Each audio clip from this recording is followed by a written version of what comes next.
You want to know the 5 investments that quietly made me richer every single year. And you want it straight, without the fluff, without the fancy packaging, without the nonsense people wrap around wealth to make it seem mystical or complicated. So I'll give it to you plainly, the way I lived it. Not the way the textbooks describe it, not the way self-help gurus sell it, and absolutely not the way the lottery ticket crowd imagines it. If you can tolerate blunt truth for more than 2 minutes, you might actually learn something that will serve you for the rest of your life. I'll start by disappointing you, because disappointment is the mother of understanding. The best investment I ever made was not a stock, not a piece of real estate, not a business, and not even anything that pays dividends. The best investment I ever made was in my own mind, not in the way motivational posters talk about believing in yourself, which is mostly an excuse people use to avoid actually learning anything. I mean literal, sustained, obsessive accumulation of wisdom through reading, thinking, questioning, and discarding my own stupidity whenever I found it. When I was young, I read because I was curious. Later, I read because I realized the world was full of traps, and I didn't want to fall into all of them. Eventually, I read because I discovered that almost every financial disaster is rooted in ignorance, and almost every success is rooted in rationality, which is just ignorance removed by knowledge. Most people think knowledge is about cramming facts into your head. Its knowledge is about seeing the world more accurately than the person next to you. That tiny edge compounds over time. The average person reads for entertainment. They drift through words the same way they drift through life.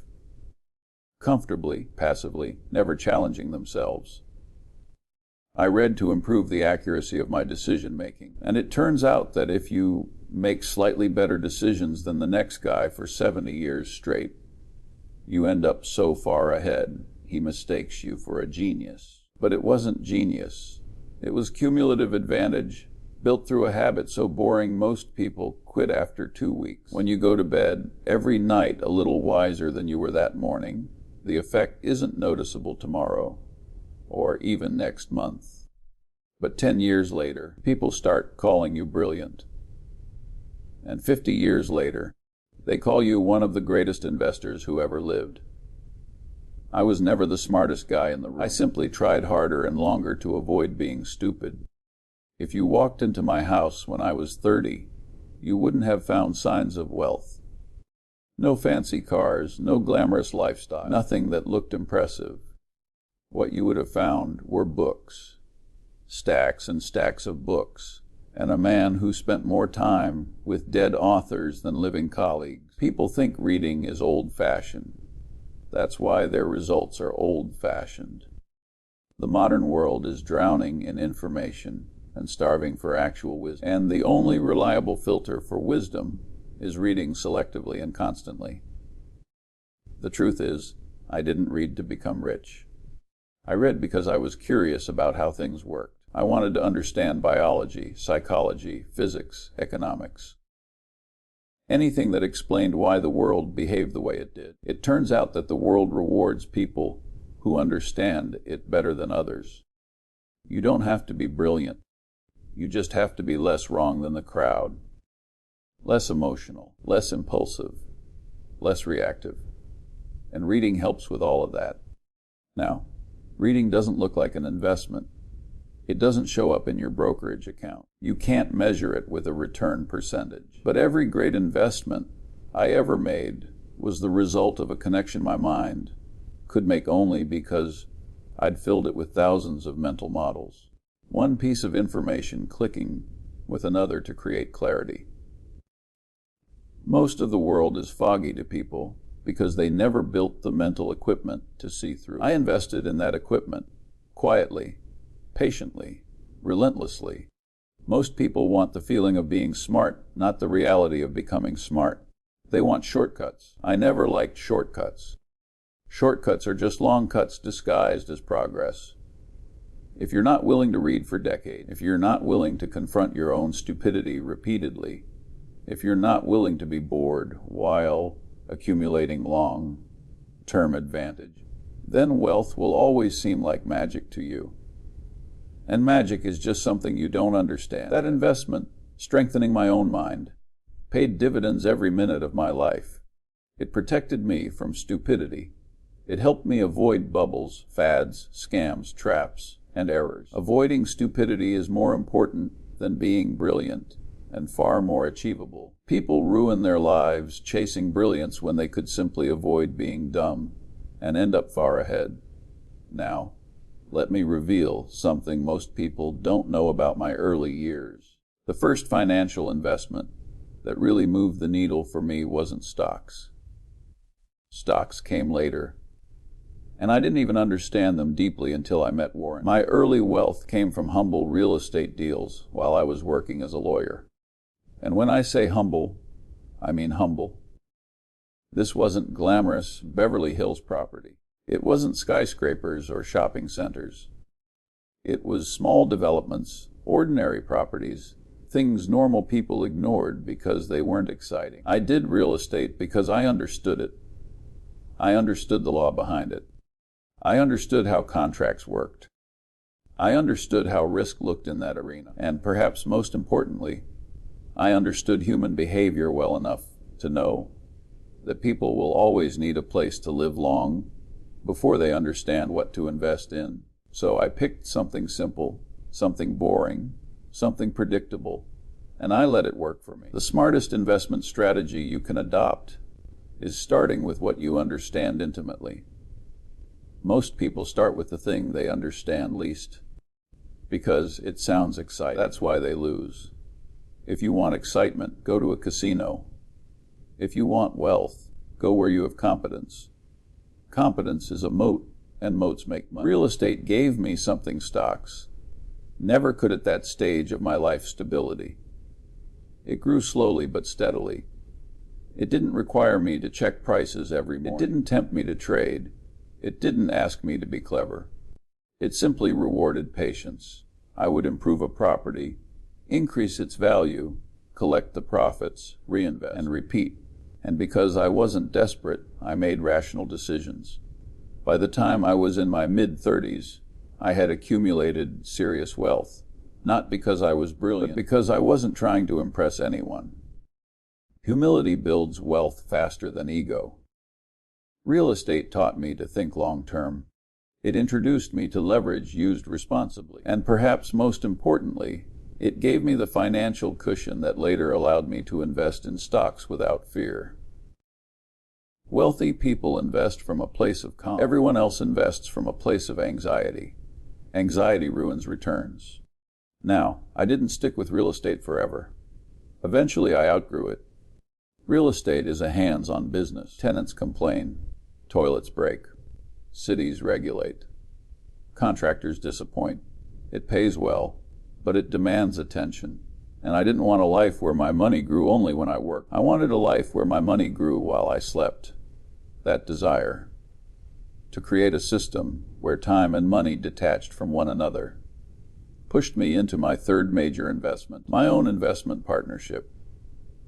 Starting that partnership was one of the best decisions of my life, not just financially, but intellectually. When people entrust you with their savings, you develop a sense of responsibility that sharpens your judgment. You can't gamble. You can't be emotional. You can't seek excitement. You must learn to be rational when everyone else is losing their minds. Running the partnership forced me to evolve. I stopped being a lawyer who dabbled in investing and became an investor who could see patterns others missed. When you're responsible for other people's money, you study more deeply, think more clearly, and avoid mistakes more aggressively. The partnership returned about 20% a year for over a decade. And while that number sounds modest compared to some modern-day fantasies, let me tell you the truth. Compounding at 20% for a long period will make you rich beyond your imagination. Not instantly, not dramatically, quietly. Quiet compounding is the most powerful force in finance. Most people never experience it because they interrupt it constantly. The world belongs to those who can wait while compounding does its slow, relentless work. Now, the partnership wasn't all smooth sailing. The crash of 1973-74 was brutal. My portfolio dropped significantly. Losing your own money is unpleasant. Losing other people's money is agony. But that period taught me the single most important lesson in all of investing. The mathematics of loss are unforgiving. If you lose 50%, you have to gain 100% to break even. Most people never recover because they chase the loss emotionally, doubling down on stupidity. I did the opposite. I became even more conservative. I learned to avoid situations that could destroy me. The investor who avoids catastrophe will outperform the genius who seeks brilliance. Eventually, I closed the partnership, not because it failed, but because I realized my future wasn't in running funds. My future was in finding great businesses and holding them forever. The partnership was my apprenticeship. Berkshire was my final act. Now, I know you asked for the 5 investments that quietly made me richer every year, and I've only begun describing the first few. But you need the foundation before the fireworks. If you skip the boring part, you'll misunderstand the exciting part. And misunderstanding the exciting part is how people ruin themselves. Reading, real estate, the partnership. These were the roots. From them would grow the investments that became famous, the decisions people study in textbooks, the deals people marvel at decades later. But without the roots, the tree never grows tall. If you're still listening, then maybe you're one of the rare people willing to learn the truth. Wealth is built from quiet decisions made consistently over a lifetime. The crowd looks for miracles. I look for wisdom, and wisdom paid better. I didn't truly understand the 4th investment, the one that changed the trajectory of my entire life, until I met Warren Buffett in 1959. People like to romanticize that meeting as if it were destiny. It wasn't destiny. It was 2 people with compatible minds stumbling into each other through sheer luck. But once we found each other, we recognized instantly that we were playing the same game, just with slightly different strategies. Warren was 6 years younger than I was, but he had a clarity about business that I'd never seen before. I was analytical, he was obsessive. I was rational, he was fanatically rational.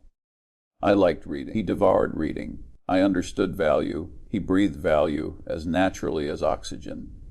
People talk about brilliant investors, but Warren wasn't just brilliant. He was laser, focused on one thing, owning pieces of businesses that were destined to thrive for decades. Most people think investing is about predicting the future. It's not. It's about understanding the present so well that the future becomes obvious. Warren understood the present better than anyone I'd ever met. I was still stuck in the cigar, butt mindset at that time. Find something cheap, squeeze out the last puff, move on. It works, but it's tedious. You're constantly scavenging. You're always searching for the next puff. There's no enduring wealth in that strategy. It's a grind, not a life. Warren showed me something different. The power of buying a wonderful business at a fair price instead of a fair business at a wonderful price. Most people never make that leap. They cling to cheapness because cheap feels safe. But cheap businesses don't compound. They deteriorate. They erode. They require constant fixing and fiddling. A great business, on the other hand, becomes more valuable while you sleep. That idea hit me like a revelation. It was so simple, so obvious, and yet so different from what I'd been doing. When I joined Warren at Berkshire, I didn't bring youth or energy. I brought the ability to look at a problem from angles Warren hadn't considered yet. He taught me the power of buying great businesses. I taught him the value of thinking through psychological misjudgments, second-order effects, and long-term incentives. He sharpened my investment thinking. I sharpened his multidisciplinary thinking. People imagine Berkshire was engineered. It wasn't engineered. It emerged from 2 minds orbiting the same truth. Rationality beats emotion, always. The 4th investment. The one that quietly made me richer every single year was not a company we bought. It was the partnership itself. Not legally, psychologically, intellectually. Warren was a human compounding machine. Being around him strengthened my thinking every year. If you want to get rich, find someone whose brain upgrades yours. Wealth is a byproduct of that alignment. People underestimate the value of having one great partner in life, whether in business or marriage. Most people surround themselves with convenience, not excellence. They choose friends who flatter them, not friends who challenge them. They choose colleagues who follow them, not colleagues who improve them. If you have one person who pushes you to become less stupid every year, you've already won the lottery. Warren was that person for me. Our partnership worked for one reason. Neither of us needed to be the star. It wasn't a competition. It was a shared pursuit of truth. And when two people chase truth together, ego evaporates and results compound. You couldn't create a Berkshire by assembling a committee. Committees compromise. Partnerships compound. So when we made investments together, like See's Candies in 1972, they weren't just financial moves. They were intellectual symphonies. See's was the first company that taught us the real meaning of a wonderful business. A company with pricing power, brand loyalty, and emotional connection. People didn't buy See's chocolates because they were cheap. They bought them because they were See's. That distinction is everything. If you find one business like that in your life, you're lucky. We found several. Coca-Cola, American Express, later, Apple. These were not stock picks. They were long-term ownership decisions, and we held them with the patience of monks. People think we're brilliant because the numbers got big. But brilliance had little to do with it.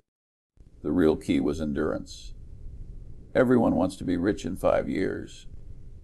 No one wants to be rich in 50. The person who is willing to wait 50 years wins every time. Patience is the rarest investment skill. It's easier to be smart than to be patient. I've met many brilliant people who went broke because they were impulsive. I've met very few patient people who didn't become wealthy eventually. Now, the fifth investment, the one you're probably expecting me to reveal as something exotic or secretive, is much simpler. And because it's simple, most people ignore it. The investment was my lifestyle, not frugality, not penny pinching, not self-denial, just rational simplicity.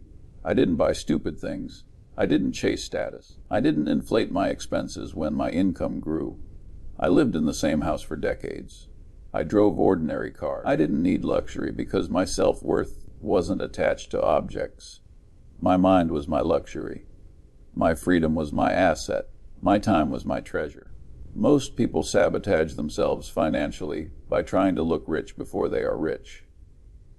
That's the path to ruin.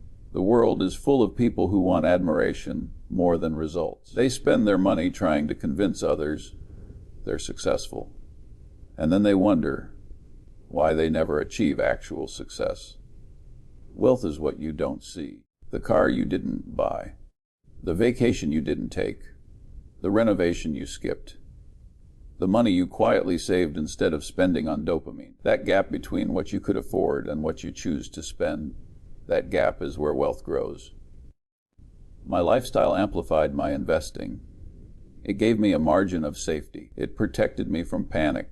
It allowed me to survive downturns without selling.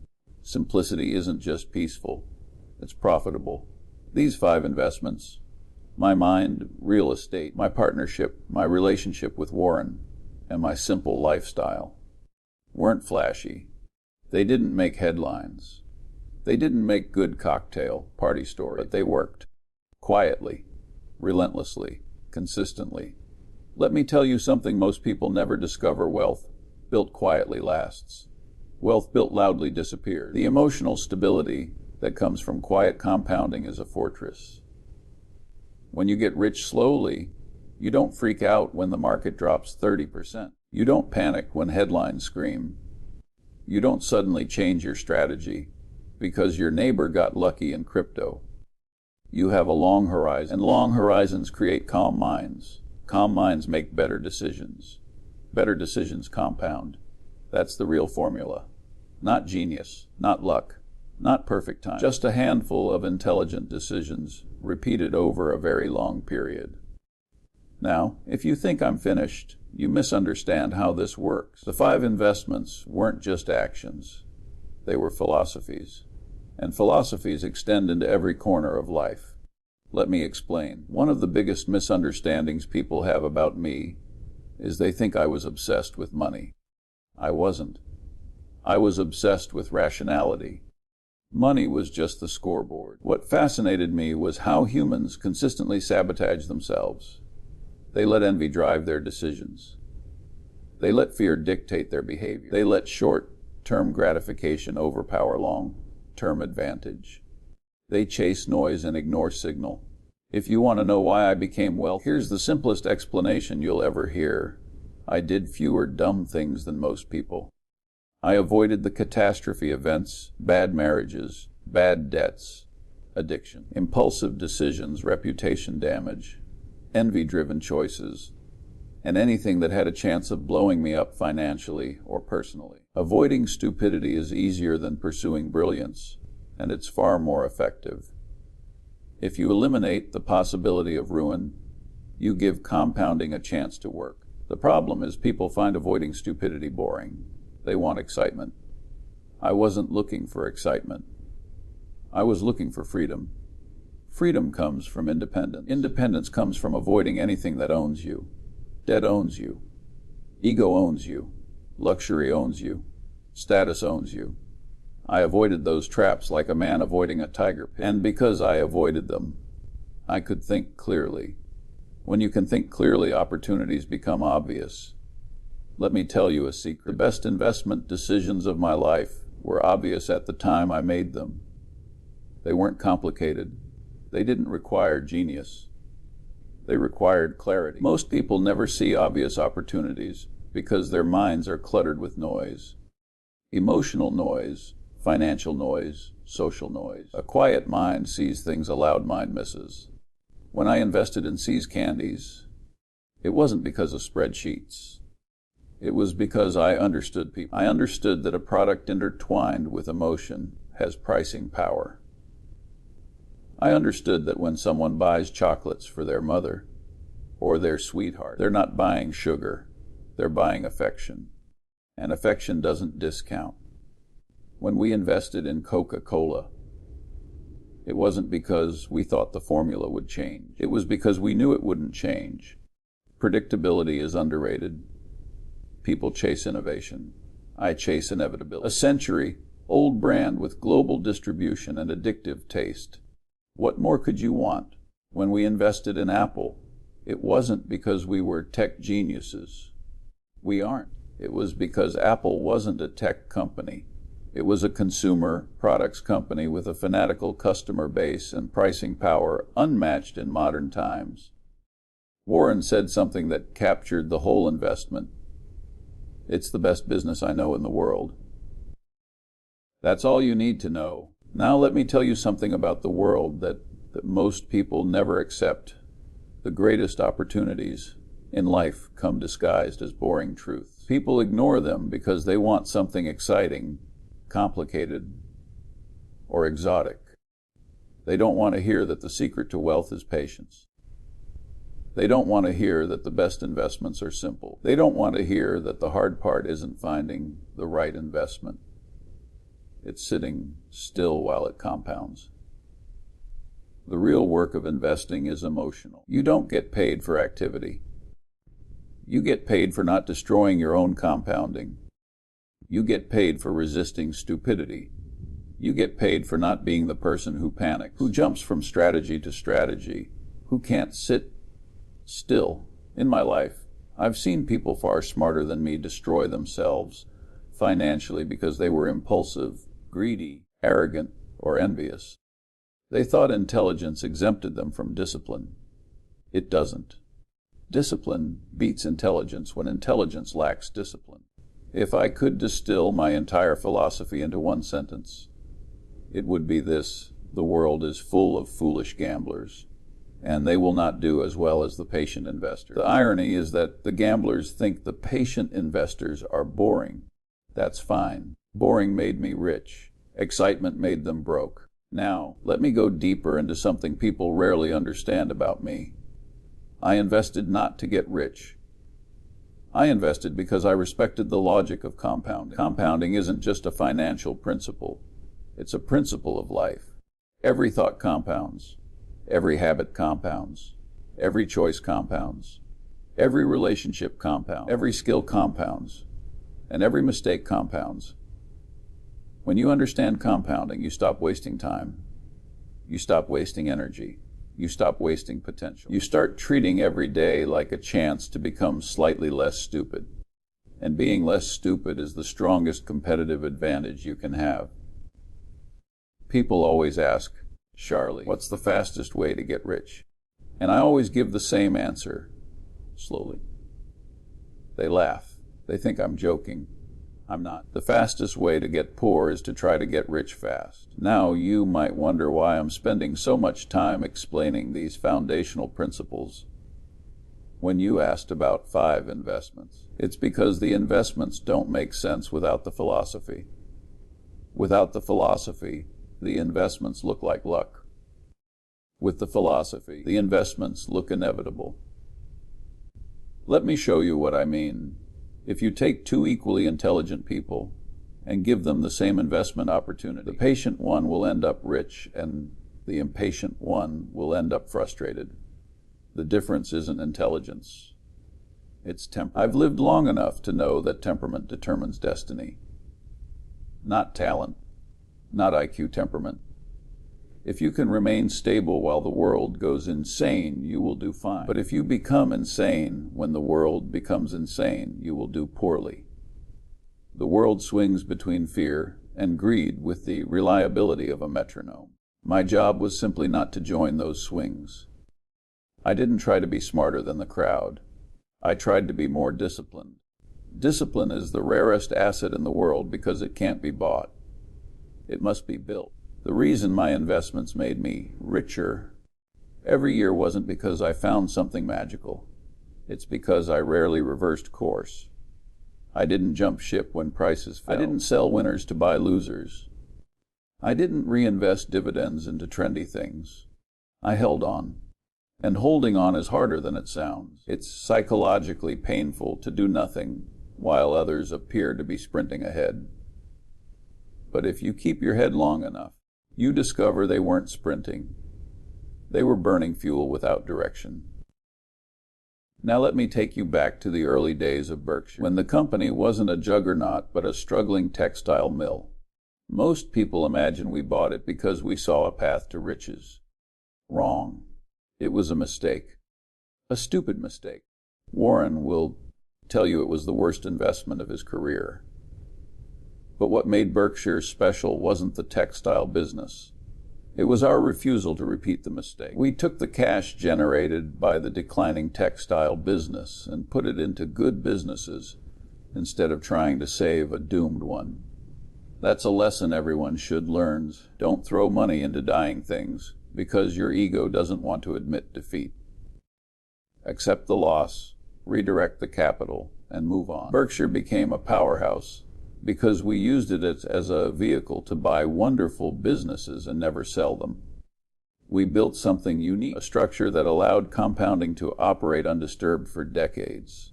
No forced distributions, no redemptions, no quarterly expectations, no investment committee second-guessing us. Just pure, uninterrupted compounding. That was by design. Most people don't realize how important not interrupting compounding is. They think compounding is about getting a good return. It's not. It's about avoiding the things that destroy returns: taxes from excessive trading, fees from active management, emotions from volatility, and stupidity from listening to the wrong people. We built Berkshire to eliminate as many interruptions as possible, and that structure became one of the greatest wealth building engines in human history. People look at Berkshire now and think it was inevitable. It wasn't inevitable. It was a series of small, rational decisions compounded over half a century, uninterrupted by ego, drama, or panic. If you want to understand Berkshire, understand this. It was built by two men who didn't need excitement and refused to be stupid. Now, let me address something you might not expect. I made plenty of mistakes. Everyone thinks my record is spotless. It isn't. I missed some of the biggest opportunities of the century. I underestimated things. I ignored things. I misjudged people. I held on to some losers too long. I sometimes sold winners too early. I wasn't perfect. I wasn't infallible. No one is. But here's the key. I didn't need to be right often. I just needed to be right big. One big decision can make up for 100 small mistakes. That's the power of asymmetric outcome. When you buy a wonderful business that grows for decades, it covers the cost of your errors. People think investing is about avoiding mistakes. No, investing is about ensuring the mistakes don't kill you and the wins have room to breathe. Let me tell you something else most people ignore. I stayed in the game long enough for compounding to show its full power. Do you know how much of my net worth was built after age 70? Almost all of it. Nearly the entire fortune. That's not because I suddenly became smarter at 70. It's because compounding needs time. You cannot accelerate compounding. You can only extend it. Most people don't stay alive long enough, financially or literally, to see compounding's climax. They go into debt. They chase excitement. They panic. They jump strategies. They switch careers. They start over repeatedly. They ruin their compounding. I didn't ruin mine. I lived long. I stayed consistent. I avoided stupidity. I let time do the heavy lifting. And time is a much better worker than intelligence. Now let me speak plainly, because the world is drowning in overly complicated nonsense. I became rich because I learned early that the world doesn't reward complexity. It rewards clarity. Most people clutter their minds with useless information, gossip, and noise. They can't tell the difference between signal and distraction. Their minds are like attics stuffed with junk. Mine was. I kept mine clean enough to make rational decisions without interference. A wise mind is like a clean room. Everything in its place, everything useful, nothing excessive. The cluttered mind cannot see opportunity. The clear mind sees opportunity everywhere. The 5 investments that made me richer every year weren't just financial. They were systems, systems of thought, systems of behavior, systems of discipline, systems of avoidance, systems of patience, systems of rationality, systems of lifelong learning. When you combine those systems, wealth doesn't just grow. It becomes inevitable. Your results may differ in scale, but the principles are universal. Anyone can apply them. Few will. Why? Because they're boring. And the modern world is addicted to stimulation. The great irony of modern life is that people seek entertainment in the same places they seek wealth, and then they wonder why they achieve neither. Investing is not entertainment. Wealth is not entertainment. Success is not entertainment. They are the rewards of consistency, clarity, and correctness applied over long periods. If you want to know how I quietly became richer every year, the answer is embarrassingly simple. I kept doing the things that worked and stopped doing the things that didn't. That's it. That's the whole secret. If you're still listening, then you're already ahead of most people, because the average person stops paying attention the moment the truth becomes repetitive. And repetition is exactly what makes compounding work. The same principles applied over and over again. Boring consistency in a world addicted to novelty. The world wants new secrets. Wealth wants old truths. Every year I grew richer was because I kept doing the same sensible things long after others got bored and moved on to something else. I'm not surprised people struggled to copy me. My advantage wasn't brilliance, it was monotony. Let me go deeper into something few people understand about wealth. The greatest financial gains come not from taking action, but from not taking action. The world rewards the doers. but markets reward the waiters. You don't get rich swinging at every pitch. You get rich waiting patiently for the one pitch you understand and the one pitch you can hit out of the park.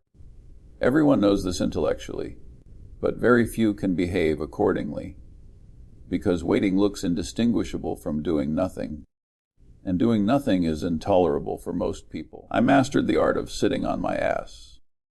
That wasn't laziness. That was discipline. Sitting still requires more discipline than running around in circles. The world encourages movement. Markets encourage activity. People encourage action.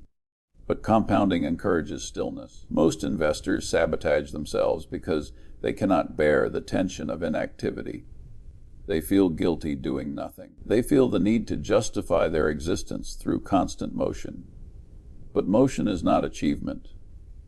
In investing, motion is often destruction. Let me tell you something that will sound paradoxical. I worked hard for decades so that my money could work harder than I ever did. And eventually, my money became a better worker than I ever was. It didn't sleep. It didn't complain. It didn't make emotional mistakes. It just compounded. But it could only compound because I gave it the right environment. An environment free from stupidity, ego, and panic. People imagine wealth as a straight line upward. It is flat for long stretches, then suddenly it leaps. Those leaps aren't predictable. They're not evenly spaced. They don't arrive when you want them to. They come only to those who wait out the boring stretches. The boring stretches are where most people quit. The leap is where the patient get rewarded. The world is full of people who quit during the plateau right before the leap. I never quit. That wasn't genius. That was temperament. Temperament is the most underrated asset in the world. You can't buy it. You can't fake it. You can't borrow it. You develop it through exposure to stress, adversity, and discomfort. I didn't become calm because life was easy. I became calm because life was hard. My first marriage broke apart.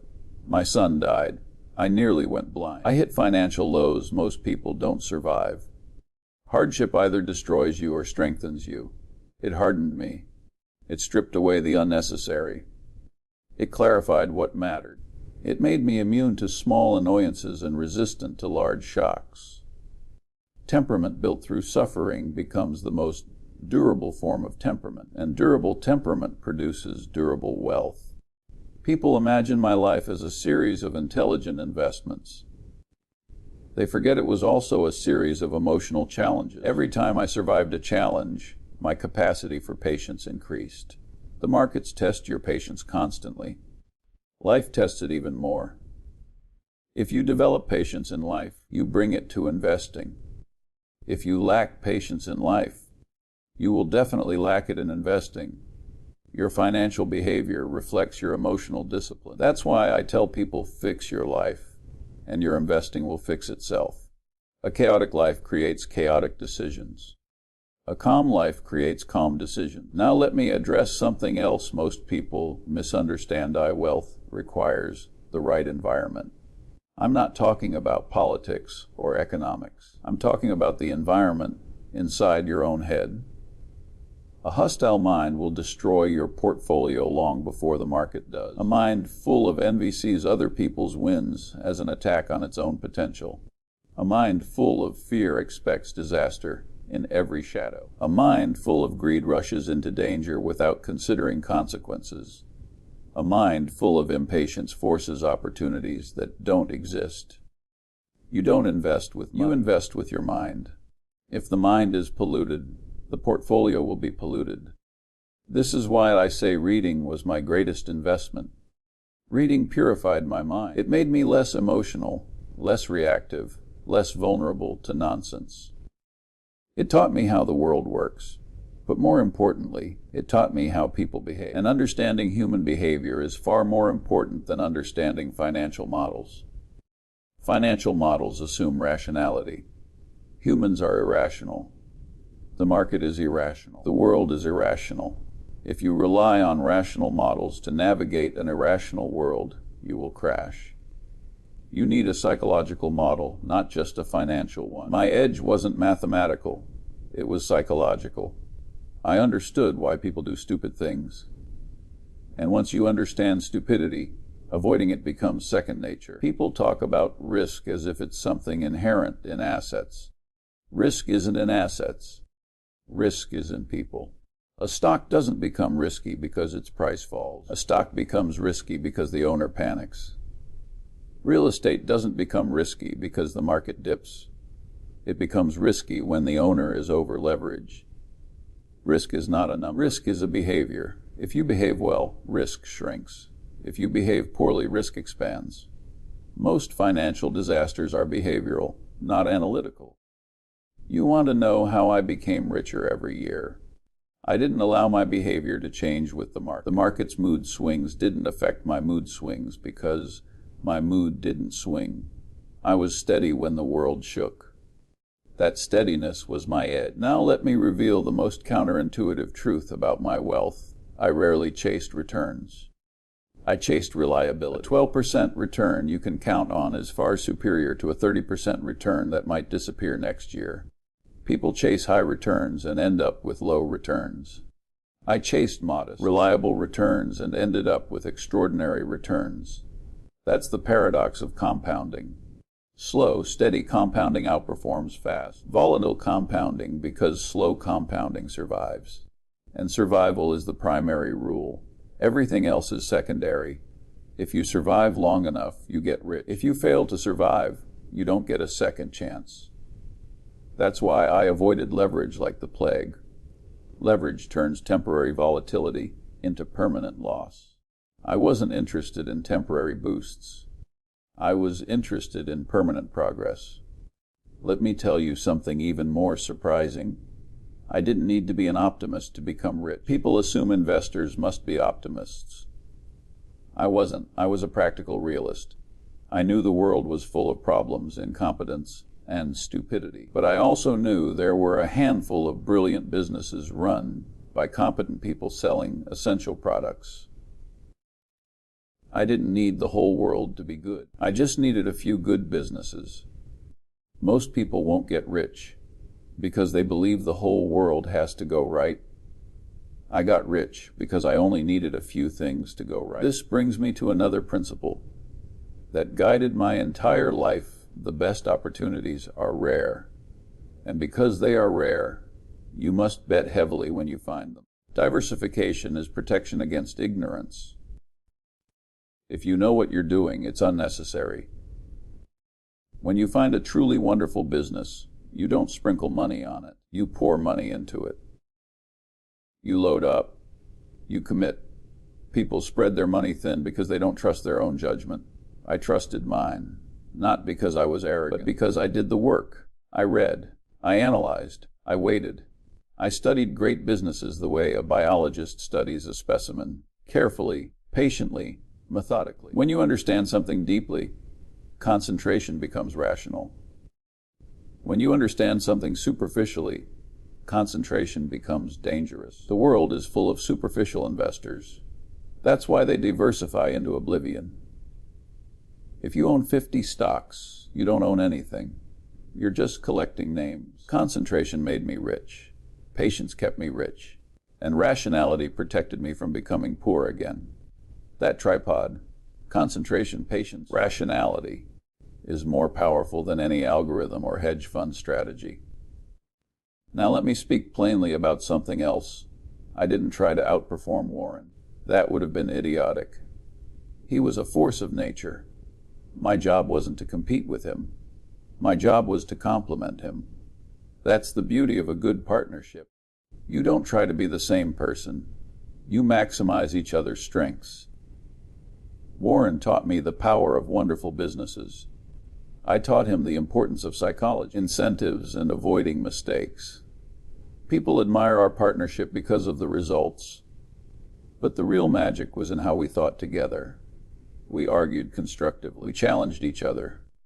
We refined each other's ideas. We eliminated each other's blind spots. That's an investment, too. An investment in intellectual synergy. Most people don't consider this a form of wealth, but it is. One good partner is worth more than 100 good investments. A bad partner can destroy your life. A good partner can magnify it. People imagine wealth is built through solo genius. It isn't. It's built through complementary minds working together on the right problems. I got richer every year because I had the right partner. That's not romantic.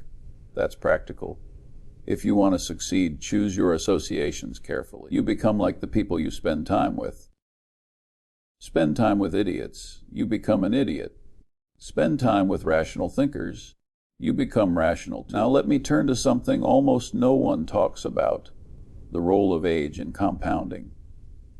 People assume wealth is for the young, but that's nonsense. Youth is for learning. Middle age is for earning. Old age is for compounding. I didn't reach my peak net worth until I was well into my 70s and 80s. If I had died at 70, people would have called me wealthy. Because I lived to 99, they called me a billionaire. The difference wasn't brilliance, it was longevity. Longevity is an economic factor people ignore. You don't need to be a genius. You just need to live long enough for compounding to show its full power.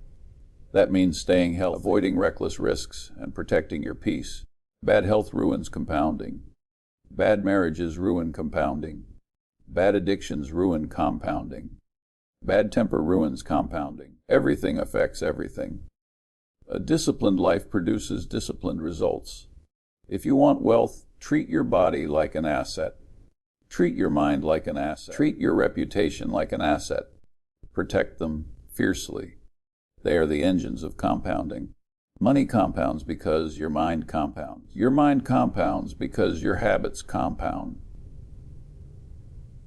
Everything is connected. Let me tell you something from the end of my life that younger people rarely understand. The true reward of wealth isn't the money. It's the lack of worry. When you're young, money impresses you. When you're old, money relaxes you. The absence of fear is the real dividend. I didn't worry about bills. I didn't worry about recessions. I didn't worry about losing my job. Freedom from worry. That's wealth. And you can achieve that long before you become a billionaire. If you save consistently, live reasonably, avoid debt, and invest wisely, you can reach a state where money stops being a source of anxiety. That's the point. Wealth isn't the end goal. Peace is. Rich people who lack peace are just well-dressed prisoners. Now let me tell you something harsher. The world disguises traps as opportunities. Most people fall into them because they think they're exceptions. They think debt won't destroy them. They think speculation won't hurt them. They think leverage won't wipe them out. They think emotions won't affect them. They're wrong. The graveyards of finance are full of people who thought they were exceptions. I survived because I assumed I wasn't an exception. I built my life around the belief that I was as vulnerable to stupidity as everyone else. That humility saved me repeatedly. Overconfidence kills investors. Humility saves them. If there's one thing you take from this, let it be this: the world rewards the disciplined, not the dramatic. Drama destroys compounding. Discipline protects it. Every quiet decision I made, every simple habit I kept, made me richer. Every loud decision the world encourages people to make destroys them. Let me close this section with a thought most people misunderstand. I didn't love investing. I loved thinking. Investing was simply the arena where thinking paid best. If thinking had paid better in another domain, I would have gone there. The money wasn't the passion. Rationality was the passion. Rationality made me rich. Irrationality made the world poor. You can choose which side of that boundary you want to live on. You might think that by now I've exhausted the lessons worth learning. But that's the strange thing about wisdom. It doesn't run out. It deepens. The longer you live, the more you realize how shockingly predictable human behavior is, and how little you actually need to do to outperform the crowd. Most people think success comes from adding more. More action, more complexity, more ambition. But success, as I've seen it, comes from subtracting nonsense. I didn't become rich by knowing everything. I became rich by avoiding the mistakes almost everyone else makes. One mistake dominates them all. People have an irresistible urge to seek excitement. They crave drama. They want adrenaline. They want stories they can brag about. But excitement is the enemy of good judgment. The more thrilling an investment sounds, the more certain you should be that someone is trying to separate you from your money. The world markets itself through emotion. The world extracts wealth through emotion. You protect your wealth by being unemotional. Let me give you a glimpse into how I thought about opportunities. If something looked exciting, I ignored it. If something looked easy, I distrusted it. If something was extremely popular, I ran from it. The best investments I ever made were boring. Boring to the point of being almost invisible. Coca-Cola, railroad companies, insurance. These are the kinds of businesses most people overlook because they lack glamour. But glamour doesn't compound. Cash flow does. A solid, durable business selling something simple and essential will outperform almost every flashy technology fad. People get seduced by the idea of owning the next revolution. I preferred owning the thing people used every single day without thinking. That's why Coca-Cola made us a fortune. The business model was brutally simple. Sugar water sold for more than it cost to produce, backed by a global distribution network no one could replicate. People focus on the drink. I focused on the infrastructure. Competitors can copy a drink. They can't copy a century of logistics. This is the difference between amateurs and professionals. Amateurs look at products. Professionals look at economics. I didn't care if the product was exciting. I cared if the business was inevitable. A business that is inevitable, meaning its future is almost guaranteed, is priceless. An inevitable business compounds. A fragile business collapses. I put my money into inevitability. Everyone else put their money into hope. Hope is not a strategy. Hope will bankrupt you. Another thing that made me richer over the years was avoiding people who polluted my brain. You don't realize it when you're young, but the people you surround yourself with have an enormous impact on your financial destiny. Some people drain your discipline. Some fill you with envy. Some increase your impulsiveness. Some normalize stupidity. You cannot be rational if you surround yourself with the irrational. I became wealthy not just because I learned what to do, but because I purged my environment of everything that encouraged bad behavior. I didn't tolerate fools, liars, addicts, gamblers, or narcissists. I wasn't rude to them. I simply kept them out of my circle. People underestimate the cost of associating with the wrong minds. You absorb their habits, their fears, their delusions, their short-term thinking.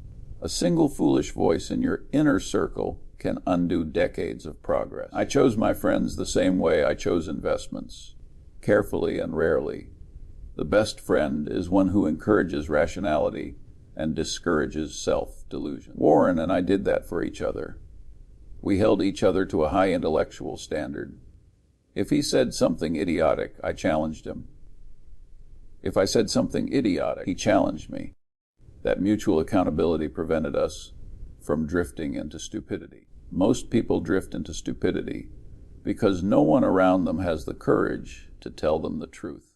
Seek friends who care more about your long-term success than your short-term feelings. Let me tell you something else that quietly made me rich. I didn't compete with people I admired. The world would be far more peaceful if people learned to differentiate between rivalry and inspiration. When I met Warren, I didn't feel threatened by his brilliance.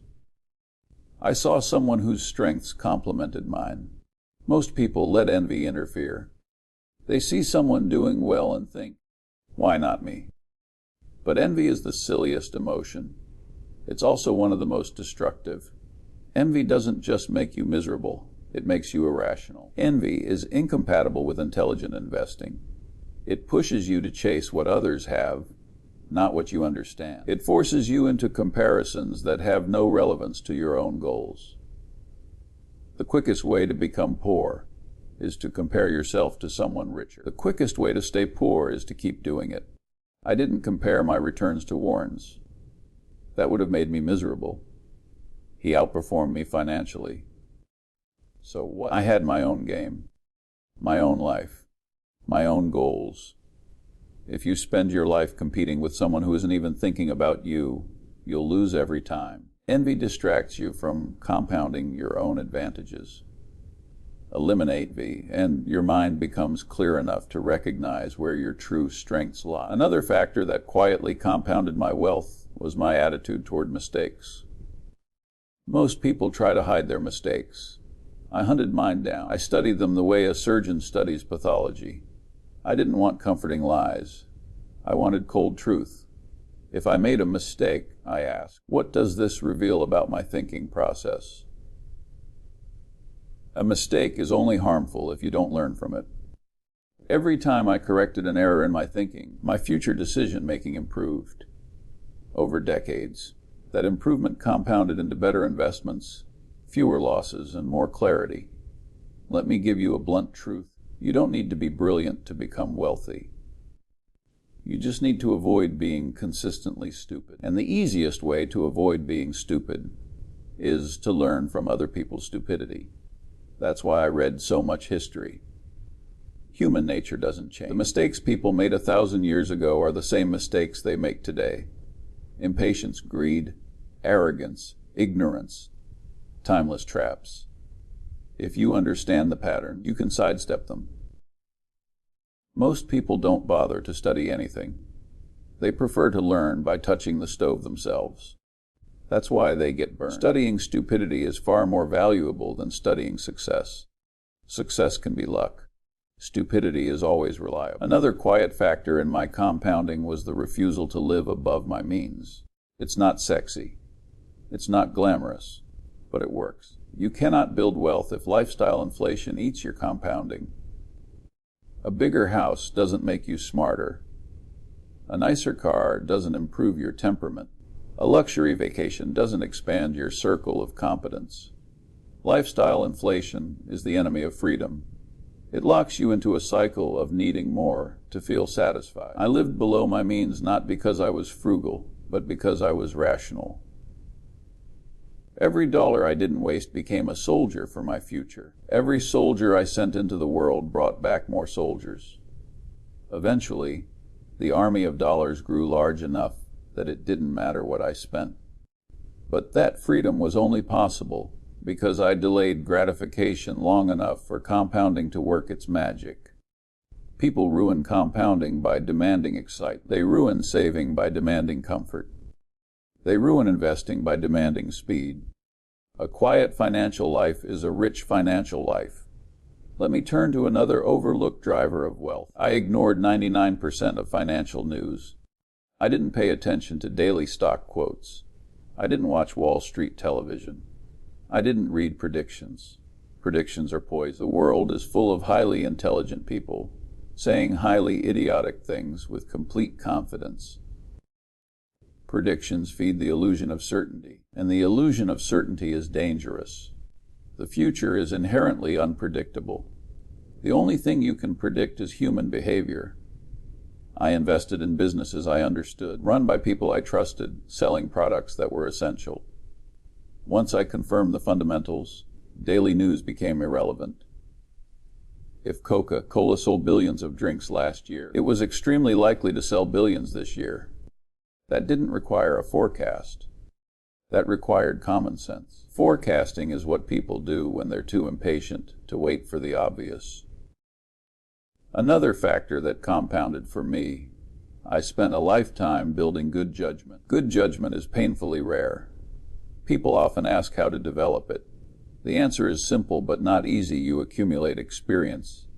Reflect deeply on that experience. Study the experiences of others and eliminate bad habits one by one. Judgment improves slowly, almost invisibly. But once you have it, it becomes the greatest asset you possess. A person with good judgment can outperform 10,000 people with high IQ. IQ doesn't prevent stupidity.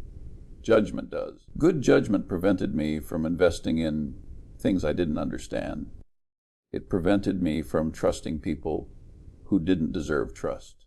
It prevented me from falling for fads and manias. It prevented me from chasing easy money. It prevented me from selling when the crowd panicked. It prevented me from overestimating my competence. It prevented me from confusing activity with progress. The older I got, the more I relied on judgment and the less I relied on analysis. A 99-year-old man has seen enough cycles to recognize patterns instantly. Experience becomes instinct. Instinct becomes wisdom. Wisdom is the ultimate compounding asset. Let me share something that may surprise you. I didn't think about wealth very often. I thought about the quality of my decisions. Wealth was the byproduct. People who chase wealth rarely catch it. People who chase wisdom tend to accumulate wealth along the way. I optimized for knowledge, rationality, and partnership. Money came as a side effect. If you make money the main goal, you'll make short-term decisions. Short-term decisions kill compounding. A remarkable thing happens when you stop chasing money. You stop making desperate decisions. Desperation is expensive. Calmness is profitable. Let me speak about discipline for a moment. Discipline isn't a heroic act. It's a habit formed through repetition. People imagine discipline as a grand gesture. It's not. It's the boring decision repeated endlessly. Read instead of scroll, save instead of spend, think instead of react, wait instead of rush, invest instead of speculate. Wealth is a byproduct of thousands of boring, rational acts, none of which are impressive individually, but all of which are unstoppable in aggregate. Everyone wants the extraordinary. Nobody wants the ordinary steps required to get it.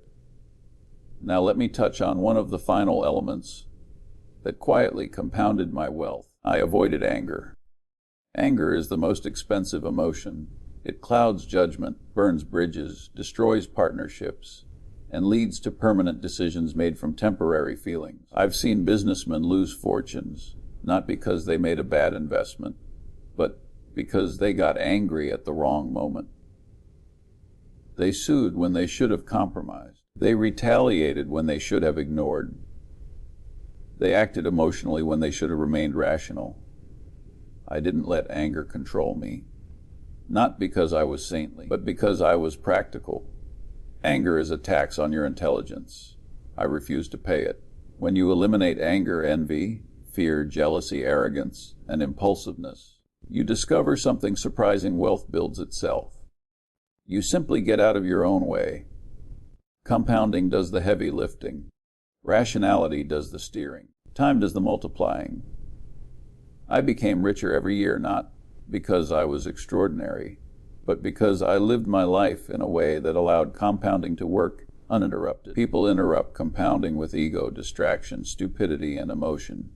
I didn't. That was my edge. You want to know the secret? Here it is. Life is a game of avoiding stupidity long enough for intelligence to compound. Most people can't do it. But if you can, the rewards are extraordinary. You've been patient enough to follow me this far, so now you deserve the clearest explanation I can give you about what actually made me richer every single year. It wasn't brilliance. It wasn't luck alone. It wasn't timing. It wasn't some secret strategy reserved for billionaires. It was the cumulative result of avoiding the behaviors that cause most people to sabotage their own progress. Wealth building is not a matter of doing one thing right. It's a matter of avoiding many things wrong, simultaneously, consistently for decades. Let me start with a truth that most people will never accept. Getting rich is easier than staying rich. Almost anyone can catch a lucky break, make a smart bet once, hit the right trend, or get swept up in a bull market. But staying rich requires character. It requires discipline.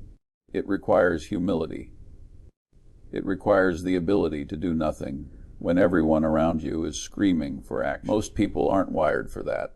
They sabotage themselves. They clip their own wings. They interrupt their own compounding. I never interrupted mine. So what were those 5 investments that quietly made me richer every year? They weren't all financial. And the ones that were financial only worked because the non-financial ones came first. You cannot build a skyscraper on a foundation of sand. You cannot build a fortune on a foundation of foolishness. You cannot build a life of abundance on a mind full of chaos. The first investment was in my mind, my ability to think clearly, rationally, independently. A lifetime of reading, observing, studying, questioning, and learning created a brain with enough pattern recognition to avoid disasters and capitalize on opportunities. People underestimate how much money you make simply by avoiding stupidity. I became wealthy not because I always found the best investment, but because I rarely chose the worst one. The second investment was in my habits, my discipline, my frugality, my patience, my willingness to delay gratification. Habits are the invisible architecture of destiny. They determine how consistently you save, how wisely you spend, how calmly you invest, how rationally you behave in times of stress. You show me someone's habits, and I'll predict their financial future with 90% accuracy. I didn't need fancy budgets or financial planners. I needed a few rules. Live below my means, avoid debt, reinvest profits, ignore noise, hold for decades. The third investment was in my partnerships, the people I surrounded myself with, especially Warren. Having one partner in life who shares your values, strengthens your weaknesses, enhances your strength, and keeps you honest will make you richer than any stock market strategy. Warren and I improved each other's thinking. We challenged each other. We corrected each other. We restrained each other. A good partner is a force multiplier. A bad partner is a wealth destroyer. Choose wisely. The fourth investment was in great businesses. Simple, essential, durable businesses that sell products people use regardless of economic weather. Businesses like Coca-Cola, See's Candies, and later Apple. These weren't lottery tickets. They weren't moonshots. They were inevitabilities. Businesses that could compound internally for decades. Businesses run by honest, competent managers. Businesses with moats that protected them from competition. I didn't jump around. I didn't seek excitement. I picked great companies and sat on my hands. The fifth investment was time. My willingness to let compounding work across my entire lifespan. If I'd died at 60, the world wouldn't know my name. My wealth exploded after I turned 70, 80, and even 90. Compounding is a brutal mistress. She rewards those who can endure boredom. I endured boredom better than almost any. The stock market offered endless opportunities to panic, gamble, speculate, and fiddle. I declined them all, and that made all the difference. Now, I want to expand on these 5 investments, because if you only understand their labels, you'll miss the essence. Labels are cheap. Understanding is rare. Let's start with the mind, because it is the root of everything. People talk about mindset as if it's a motivational slogan. They think mindset is about confidence or positive thinking. That's nonsense. Mindset is the sum of your mental models, your intellectual habits, your ability to reason, your willingness to confront your ignorance, your skill at distinguishing signal from noise. People think they need motivation. What they actually need is better thinking. Better thinking leads to better decisions. Better decisions lead to better outcomes. Motivation is irrelevant if your mind is undisciplined. I spent my life collecting mental models from every discipline: psychology, economics, physics, biology, history, mathematics. The world is far too complicated to understand through one lens. You need multiple lenses. You need to cross-pollinate ideas. You need to examine a problem from many angles before deciding. Most people use one tool for everything. If all you have is a hammer, every problem looks like a nail. If all you have is confidence, every problem looks solvable. That's how people lose money. I didn't trust my first conclusion. I trained myself to doubt my own instincts until I could justify them through logic. I constantly asked myself, why am I right? Why might I be wrong? What does the evidence say? What does human behavior say? What does history say? What would I think if I were forced to take the opposite side of this argument? This kind of thinking protects you from making emotional decisions. And emotional decisions are expensive. The second investment, habits, was less intellectual and more practical. I built a life that protected me from myself. I lived in the same house for decades, not because I couldn't afford more, but because a bigger house wouldn't improve my thinking. I drove normal cars. I avoided debt. I saved aggressively. I avoided lifestyle inflation like it was a disease, because it is. Lifestyle inflation is the enemy of freedom. Every dollar you spend on status is a dollar that can't compound for your future. I didn't sacrifice joy. I sacrificed nonsense. Let me tell you something people don't want to hear. If you can't control your spending, you can't control your destiny. People think wealth is about income. It's not. Wealth is about behavior. I knew lawyers making far more money than I did who died broke. They upgraded their lifestyle anytime their income increased. They lived on the edge of their means. The moment the economy dipped, they were ruined. I refused to be a slave to my own desires.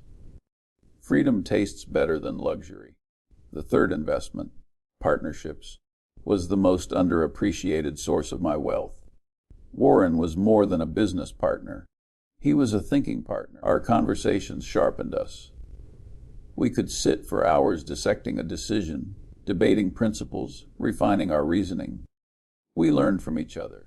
Most people don't have one person in their life who improves their thinking. They have dozens who degrade it. They surround themselves with emotional people, impulsive people, envious people, foolish people. And then they wonder why their lives are chaotic. You want to know the real reason Warren and I worked so well together. We shared the same temperament. Temperament is more important than brilliance. A mismatched temperament will ruin any partnership, marriage, business, or investment strategy. Warren and I were calm, rational, patient, independent thinkers. That gave us a massive edge over the world, which is mostly chaotic, emotional, impatient, and reactive. We also trusted each other completely. Trust is an enormous economic advantage. Trust removes friction. Trust accelerates decision-making. Trust compacts decades of collaboration into effortless cooperation.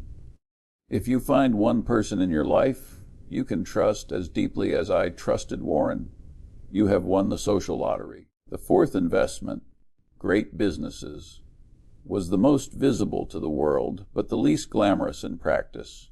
People imagine investing as a series of dramatic decisions, like choosing the right startup or timing the market perfectly. That's fantasy. The real wealth came from owning a handful of extraordinary businesses for an extraordinarily long time. See's Candies, Coca-Cola, American Express, later Apple. These businesses weren't revolutionary. They were reliable. They had strong brands, loyal customers, wide moats, and competent managers. They generated cash every year and required little oversight. What made these investments powerful wasn't my brilliance. It was my refusal to sell. Most investors undermine their compounding by selling too soon. They crave action. They doubt themselves. They panic when prices fall. They get greedy when prices rise. I didn't do any of that. I sat still. Sitting still is one of the hardest skills in investing. People think intelligence is the barrier. No. Patience is the barrier. Emotional control is the barrier. Sitting still is the billionaire skill. Let me say this plainly. If you are not capable of sitting through a 50% decline in your net worth without panic, you are not mentally prepared to be a true, long-term investor. The world tests your temperament before it rewards your patience. The fifth investment, time, was the least appreciated by the public, but the most powerful mathematically. Compounding only works if you live long enough and behave sensibly enough to let it do its job. Most people interrupt compounding with stupidity. They invest when they're excited. They sell when they're scared.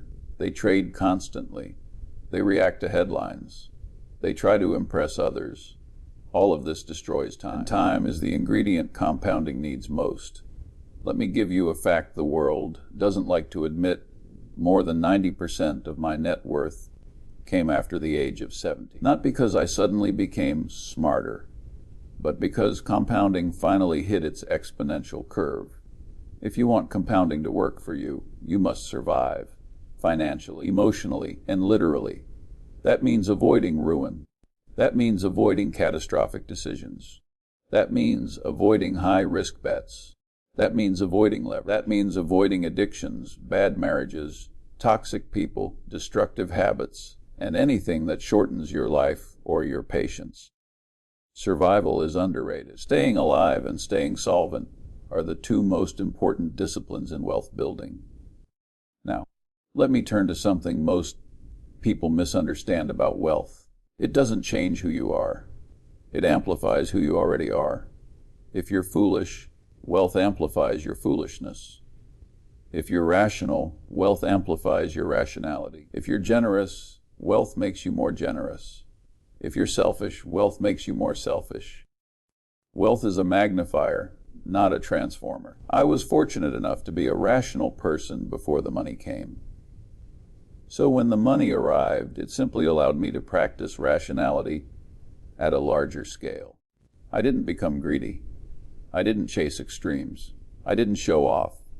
I didn't inflate my ego. I didn't build monuments to myself.